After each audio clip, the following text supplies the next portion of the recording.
গণভোট নয়, শুধু জাতীয় নির্বাচন পর্যবেক্ষণ করবে ইইউ। লেভেল প্লেইং ফিল্ড নিশ্চিতে বাহিনীগুলো শক্তিশালী ভূমিকা প্রত্যাশা।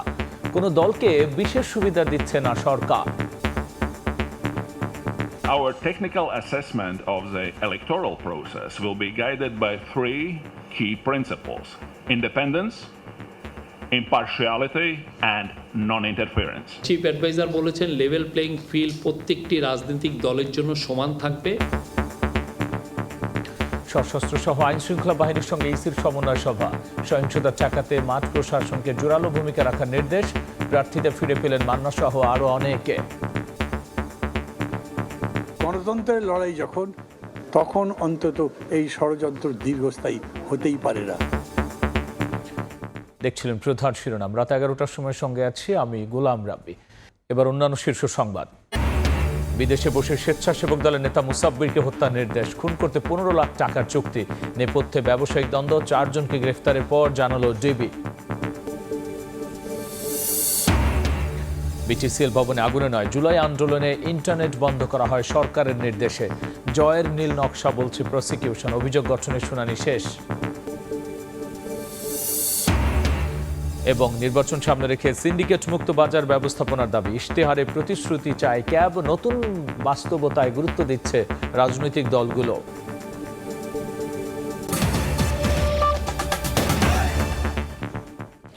গণভোট নয়, শুধু জাতীয় নির্বাচন পর্যবেক্ষণ করবে ইইউ নির্বাচন পর্যবেক্ষক দল।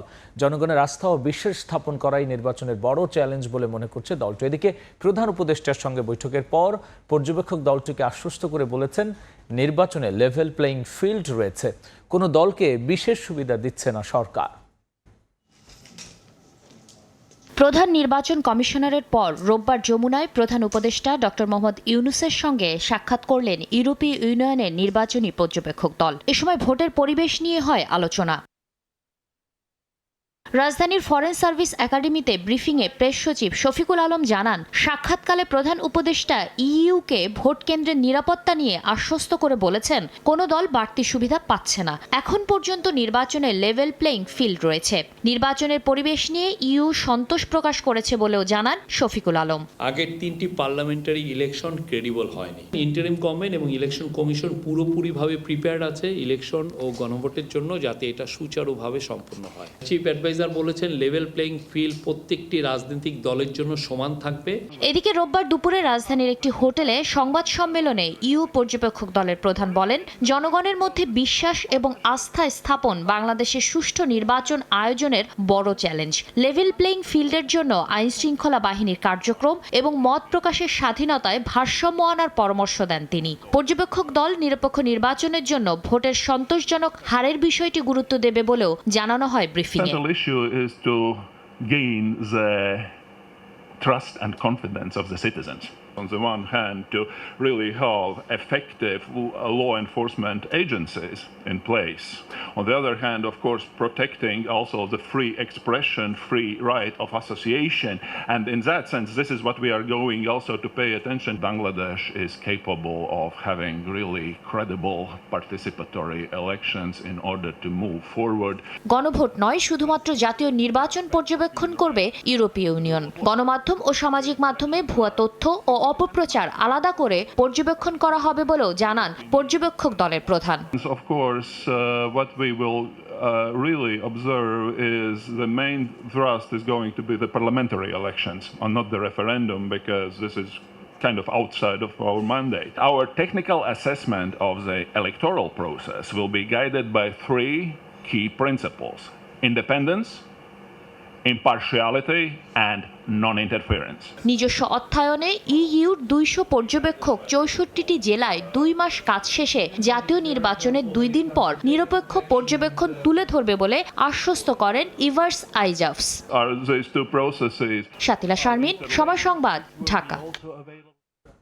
আপিলের শুনানির দ্বিতীয় দিনে প্রার্থীদের ফিরে পেলেন নাগরিক ঐক্যের মাহমুদুর রহমান মান্না সহ 57 জন। 7 জনের বাতিল স্থগিত করা হয়েছে 6টি আবেদন। এদিকে সশস্ত্র ও আইন শৃঙ্খলা রক্ষা বাহিনীর 16টি বিভাগ ও সংস্থার সঙ্গে বৈঠক করেছে নির্বাচন কমিশন। ভোটের সহিংসতা ঠেকাতে আরও জোরালো ভূমিকা রাখতে মাঠ প্রশাসনকে নির্দেশ দিয়েছে ইসি। ত্রয়োদশ জাতীয় সংসদ নির্বাচনের রিটার্নিং অফিসারের সিদ্ধান্তের বিরুদ্ধে আপিলের দ্বিতীয় দিনের শুনানি। প্রথম দিনের একটি সহ রোববার শুনানিতে রাখা হয় ৭১টি আবেদন। বগুড়া ২ আসনের নাগরিক ঐক্যের মাহমুদুর রহমান মান্না সহ প্রার্থিতা ফিরে পান ৫৮ জন। ৭ জনের বাতিল ও স্থগিত করা হয় ৬টি। নির্বাচন কমিশনার শুনানির পরে আমাদেরটি বৈধ ঘোষণা করেছে। আজকে আমার মনোনয়নটি মঞ্জুর হয়েছে। আমার আপিল শুনানিতে উভয় পক্ষই ছিলেন। বিএনপিকে একটা এক্সট্রা সাপোর্ট দেওয়ার জন্যই আমাদেরকে এইভাবে হয়রানি করা হচ্ছে। আজকে আল্লাহ রহমতে সেটা বৈধতা পেয়েছে। বেশিরভাগ ক্ষেত্রে এক পক্ষের শুনানি নিয়ে সিদ্ধান্ত নিতে হয়েছে ইসিকে। দলীয় প্রার্থীদের পক্ষে আইনজীবী হিসেবে শুনানিতে অংশ নিয়ে কমিশনের রায়ে সন্তোষ জানান জাতীয় পার্টির মহাসচিব শামীম হায়দার পাটোয়ারি। দেশে বর্তমানে আমরা বলবো কিছুটা বিএনপি জামাতের সরকার বিদ্যমান, কারণ তাদের লিস্ট অনুযায়ী প্রশাসন সাজানো হয়েছে। যাদের বিরুদ্ধে অভিযোগ আছে তাদেরকে ট্রান্সফার করা এবং লেভেল প্লেইং ফিল্ডের পরিবেশ সৃষ্টি করা। ষড়যন্ত্র করে জেতা যায় না, আর গণতন্ত্রের লড়াই যখন, তখন অন্তত এই ষড়যন্ত্র দীর্ঘস্থায়ী হতেই পারে না। ওনারা স্যাটিসফাইড হয়েছেন এবং আমাদের যে আপিল ওনারা মঞ্জুর করেছেন। রিটার্নিং অফিসার আসেননি এখানে, আমাদের তো দায়বদ্ধতা নেই। এদিকে ত্রয়োদশ নির্বাচন উপলক্ষে আইনশৃঙ্খলা পরিস্থিতি নিয়ে সশস্ত্র বাহিনী সহ ১৬ বিভাগ ও সংস্থার সঙ্গে বৈঠক করে ইসি। কমিশনার আবুল ফজল মোহাম্মদ সানাউল্লাহ সভাপতিত্বে অনুষ্ঠিত এ বৈঠকে ভোটে সহিংসতা ঠেকাতে আরও জোরালো ভূমিকা রাখতে মাঠ প্রশাসনকে নির্দেশ দেওয়া হয়। কাউসারা চৌধুরী কুমু, সময় সংবাদ, ঢাকা। স্বেচ্ছাসেবক দলের নেতা মুসাব্বিরকে হত্যার নির্দেশ আসে বিদেশ থেকে। গ্রেফতার বিল্লালের সঙ্গে বিদেশ থেকে ১৫ লাখ টাকায় হত্যার চুক্তি করেন কথিত বড় ভাই। ৪ জনকে গ্রেফতারের পর এই তথ্য জানিয়েছে ডিবি। খুনের পেছনে কারওয়ান বাজার কেন্দ্রিক ব্যবসায়িক দ্বন্দ্বে ধারণা করছে পুলিশ। থাকতে পারে রাজনৈতিক কোন্দলও। গেল ৭ জানুয়ারি রাজধানীর পশ্চিম তেজতুরি বাজার রোডে স্বেচ্ছাসেবক দল নেতা মুসাব্বিরকে গুলি করে হত্যা করে দুর্বৃত্তরা। চাঞ্চল্যকর এই হত্যাকাণ্ডে ডিবির ছায়াতদন্তে সিসিটিভি ফুটেজ পর্যালোচনায় শনাক্ত হয় আসামিরা। পরে ঢাকা, মানিকগঞ্জ, কিশোরগঞ্জ, নেত্রকোনা সহ বিভিন্ন স্থানে চলে অভিযান। গ্রেফতার হয় মূল পরিকল্পনাকারী মোহাম্মদ বিল্লাল, শুটার জিন্নাত ও মোহাম্মদ রিয়াজ এবং আসামিদের আত্মগোপনে সহায়তাকারী আব্দুল কাদির। রোববার বিকেলে সংবাদ সম্মেলনে ডিবি প্রধান জানান, হত্যায় জড়িত থাকার কথা স্বীকার করেছে আসামিরা। কারওয়ান বাজার কেন্দ্রিক ব্যবসায়িক দ্বন্দ্বে খুন হন স্বেচ্ছাসেবক দল নেতা মুসাব্বির। তারা ওখানে ব্যবসা কেন্দ্রিক ব্যবসায়িক থেকে মানববন্ধন করেছিল এই চাঁদাবাজির বিরুদ্ধে, সেখানে মারামারি হয়েছিল, সেখানে মামলা হয়েছে, এই জিনিসগুলো আছে। তারপরে উনি একজন উদীয়মান জনপ্রিয় নেতা, উনি একবার ওয়ার্ড কাউন্সিলের ইয়েতে দাঁড়াইছিল, তো উনি হয়তো রাজনৈতিক ক্যারিয়ারের ভাবে রাজনৈতিকভাবে উপরে উঠতেছে। তো এই জিনিসগুলো আমি বললাম যে সবগুলো জিনিসই আমরা এখন খতিয়ে দেখতেছি। গোয়েন্দা তথ্য বলছে বিদেশ থেকে মুসাব্বিরকে খুন করতে বিল্লালের সঙ্গে ১৫ লাখ টাকার চুক্তি হয় এক বড় ভাইয়ের। পরে বিল্লাল ২ ভাইকে নিয়ে নামে হত্যার মিশনে। ৩ থেকে ৪ লাখ টাকা ও মোটরসাইকেলের চুক্তিতে ভাড়া করা হয় শুটার জিন্নাতকে। জিন্নাতের আগে গ্রেফতার শুটার রিয়াজকে ভাড়া করে বিল্লাল। কিন্তু রিয়াজ হত্যার আগের দিন মুসাব্বিরকে হত্যা না করে চলে আসে। ২ দিনের চেষ্টায় মিশন বাস্তবায়ন করে খুনিরা। বিদেশ থেকে ফোন আসায় আন্ডারওয়ার্ল্ড কানেকশনও খোঁজা হচ্ছে। প্রাথমিক তদন্তে এবং আসামিরা জিজ্ঞাসাবাদে তারা এই ঘটনার সাথে সংশ্লিষ্ট আছে বলিয়া তারা জানিয়েছে। আপন 2 ভাই অ্যারেস্ট হয়ে আছে এবং আরেকজন ভাই এই হত্যাকাণ্ডের সঙ্গে সরাসরি জড়িত ছিল বলে আমরা শনাক্ত করতে পেরেছি। এর নেপথ্যেও কিছু আছে কিনা এটা আমরা জব্দ করা যায়নি হত্যায় ব্যবহৃত অস্ত্র দুটি। মাসুদুর রহমান, সময় সংবাদ, ঢাকা। ইন্টারনেট বন্ধ করেনি, বন্ধ হয়ে গেছে। গণমাধ্যমে দেয়া জুনায়েদ আহমেদ পলকের এই বক্তব্য ট্রাইব্যুনালের বিচারককে শোনালেন প্রসিকিউশন। একই সঙ্গে ইন্টারনেট ও সামাজিক যোগাযোগ মাধ্যম বন্ধের বিষয়ে সালমান এফ রহমান ও পলকের কথোপকথন পড়ে শোনা হয়।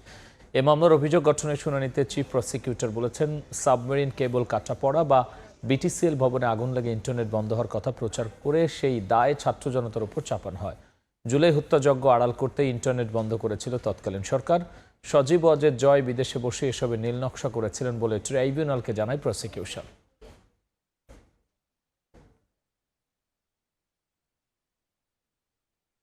জুনায়েদ আহমেদ পলক তৎকালীন একজন প্রভাবশালী অ্যাডভাইজারের সাথে মোবাইল ফোনে কথোপকথন করছেন।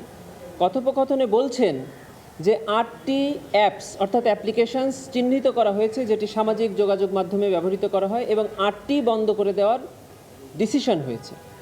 এবং এই ব্যাপারে ওনারা আইসিটি অ্যাডভাইজার অর্থাৎ এই মামলার অন্যতম আসামি সজীব আহমেদ ওয়াজেদ জয় সাহেবের সাথে কথা বলেছেন। রাত 11টার সময় আরও থাকছে। কুড়িগ্রাম খাদ্য গুদাম থেকে উধাও 550 মেট্রিক টন ধান ও চাল। বিক্রি করে অর্থ আত্মসাতের অভিযোগ। অভিযান চালিয়ে গোডাউন সিলগালা করল দুদক। নির্বাচন সামনে রেখে সিন্ডিকেট মুক্ত বাজার ব্যবস্থাপনার দাবি উঠেছে নানা মহলে। নতুন বাস্তবতায় রাজনৈতিক দলগুলো গুরুত্ব দিচ্ছে এই বিষয়ে। বিএনপি বলছে ভোক্তাদের অধিকার নিশ্চিতে নানা পরিকল্পনা থাকবে ইশতেহারে। যে কোনো পর্যায়ের দুর্নীতির বিরুদ্ধে জিরো টলারেন্স নীতির কথা বলছে জামাত। অন্যদিকে সিন্ডিকেট ভাঙতে মাঝারি পর্যায়ের ব্যবসায়ীদের সুবিধা বাড়ানোর পরিকল্পনা এনসিপির। হাসান ওয়ালের রিপোর্ট। আমরা যাদের জেলে ভরলাম, জরিমানা করলাম, সেটা হয়তো করা সম্ভব, কিন্তু তাদের যে ক্রাইসিসটা হঠাৎ করে তৈরি হবে, আমাদের তো সেটা সইতে কষ্ট হবে। সিন্ডিকেট আছে, সিন্ডিকেট ভাঙবো বা কিছু এই ধরনের কথা তো বলি। শক্তিশালী বাজার সিন্ডিকেটের কাছে কর্তা ব্যক্তিদের এমন অসহায়ত্বের দৃশ্য চিরচেনা। ফলে বছরের পর বছর সাধারণের গলার কাটা দ্রব্যমূল্যের চড়া দাম। পরিবর্তিত পরিস্থিতিতে এবারে নির্বাচন সামনে রেখে জোরে সোরে দাবি উঠছে সিন্ডিকেট মুক্ত বাজার ব্যবস্থা নিশ্চিতের। এই দ্রব্যমূল্য নিয়ে যে ব্যবসায়িক সিন্ডিকেট, সেই বিষয়ে মানে আমাদের যে রাজনৈতিক দল নির্বাচনী স্তরে সুস্পষ্ট তাদের বক্তব্য চাই যে তাদের বিরুদ্ধে কি ব্যবস্থা নেবে। এনসিপি বলছে মাঝারি ব্যবসায়ীদের সুবিধা নিশ্চিতে নজর দিতে চায় তারা। ইশতেহারেও থাকবে তার সুনির্দিষ্ট পরিকল্পনা। মাঝারি এবং অন্যান্য যে ব্যবসায়ী যাদের আছে তাদেরকে অবশ্যই সিন্ডিকেট মুক্তভাবে তাদেরকে স্বাধীন ব্যবসা করার জায়গাটা তৈরি করতে হবে এবং সেটা এনসিপি অবশ্যই বিবেচনা করবে। দুর্নীতির বিরুদ্ধে জিরো টলারেন্সের ঘোষণা জামায়াতের। মেয়াদ ভিত্তিক কার্যক্রমের পরিকল্পনা দলটির। নিত্য প্রয়োজনীয় জিনিস সহ জনগণের স্বস্তিদায়ক একটি জীবন যাপনের জন্য যে ধরনের সিদ্ধান্ত নেওয়া দরকার, আমাদের ম্যানিফেস্টোতে আমরা এই কথাগুলোকে নীতিগতভাবে আনছি। ভোক্তাদের স্বার্থ রক্ষায় নানা উদ্যোগ নেওয়ার পরিকল্পনা বিএনপিরও। রাষ্ট্র মেরামতের সবকিছু নিয়েই ইশতেহার প্রণয়নের কথা বলছে দলটি। আমার মনে হয় যে ইশতেহারে আসার আগেই আমরা যে কয়টা জিনিস নিয়ে জনগণের কাছে যাচ্ছি, 1 নম্বর হলো ফ্যামিলি কার্ড, 2 নম্বর হলো হেলথ কার্ড, এগুলোকে আমরা যদি পরিবর্তন করতে পারি তাহলে রাষ্ট্র মেরামতের এক ধাপ এগিয়ে যাব আমরা। তবে শুধু প্রতিশ্রুতি নয়, বরং তা বাস্তবায়নে কার্যকর উদ্যোগের কথা বলছেন ক্যাব সভাপতি। এই দল সরকার গঠন করবে, তারা যদি এই জায়গাটায় যদি তাদের নির্বাচনী প্রতিশ্রুতি এবং সেটা যদি বাস্তবায়ন না করতে পারে, তারা যদি আবার সেই আগের মতো জিম্মি দশায় পড়ে ব্যবসায়ীদের, তাহলে কিন্তু তারা অজনপ্রিয় হবে। 12 ফেব্রুয়ারি নির্বাচনের কয়েকদিনের মাথায় শুরু হবে পবিত্র রমজান। নতুন সরকার দ্রব্যমূল্য নাগালের মধ্যে রাখবে এমন প্রত্যাশা সাধারণের। হাসান ওয়ালি, সময় সংবাদ, ঢাকা। রাত 11টার সময় আরও থাকছে। সরকার বিরোধী আন্দোলন দমনে কঠোর ইরান। বিক্ষোভ বন্ধ না করলে মৃত্যুদণ্ডের হুঁশিয়ারি। ইরানিদের স্বাধীন করতে যে কোনো সহায়তার ঘোষণা ট্রাম্পের। এবার বাণিজ্যের সংবাদ।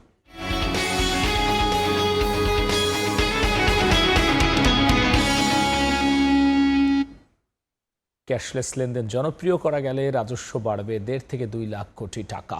একই সঙ্গে দুর্নীতি কমবে বলে মনে করেন Bangladesh bank governor doctor Ahsan H Mansur.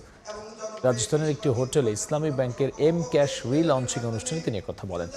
Governor জানান, দেশের ইসলামী ব্যাংকগুলোতে সরকারিভাবে ডাকাতি করে ক্ষতিগ্রস্ত করা হয়েছে। অনিয়ম বন্ধে সরকার উদ্যোগ নিয়েছে জানিয়ে তিনি বলেন, শীঘ্রই ইনস্ট্যান্ট ইন্টার অপারেটেবল পেমেন্ট সিস্টেম স্থায়ীভাবে যুক্ত হবে সবগুলো ব্যাংক। মোবাইল ফাইন্যান্স ও মাইক্রো ক্রেডিট, প্রান্তিক পর্যায়ে হাসপাতাল, বাজার, প্রয়োজনীয় বিল পরিশোধ, মাইক্রো ফাইন্যান্স, এসএমই সর্বস্তরের লেনদেনে ক্যাশ ব্যবহারের পরামর্শ দেন তিনি।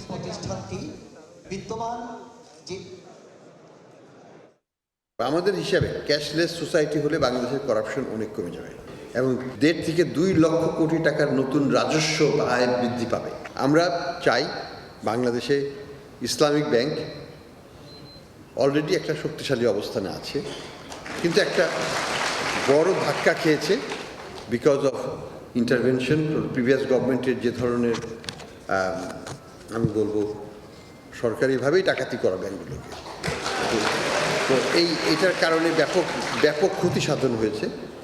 আমরা সেখান থেকে বের হয়ে আসার চেষ্টা করছি। আমাদের উদ্দেশ্য হচ্ছে ক্যাশলেস বাংলাদেশ গঠন করা। কুড়িগ্রাম খাদ্য গুদাম থেকে উধাও 550 মেট্রিক টন ধান ও চাল বিক্রি করে অর্থ আত্মসাতের অভিযোগ উঠেছে। অভিযান চালিয়ে গোডাউন সিলগালা করেছে দুদক। বিকেলে শহরের নতুন রেল স্টেশন এলাকায় জেলা খাদ্য গুদামের 8টি গোডাউনে অভিযান চালান দুদক কর্মকর্তারা। এ সময় 521 মেট্রিক টন ধান ও 35 মেট্রিক টন চাল না থাকার প্রমাণ মেলে।